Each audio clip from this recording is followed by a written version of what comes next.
खैबर पख्तूनख्वा में गंदम की मजीद खरीदारी रोके जाने के बाद ट्रक ड्राइवर्स ने एहतजाज शुरू कर दिया है। महकमा खुराक ज़राए के मुताबिक खैबर पख्तूनख्वा ने 2 लाख मीट्रिक टन खरीदारी के बाद मजीद खरीदारी रोक दी है।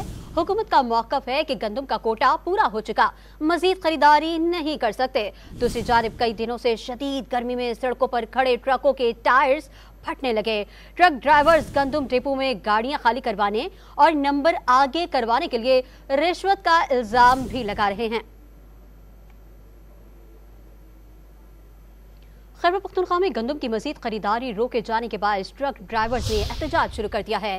महकमा खुराक ज़राए के मुताबिक खैबर पख्तूनख्वा ने 2 लाख मीट्रिक टन खरीदारी के बाद मजीद खरीदारी रोक दी है।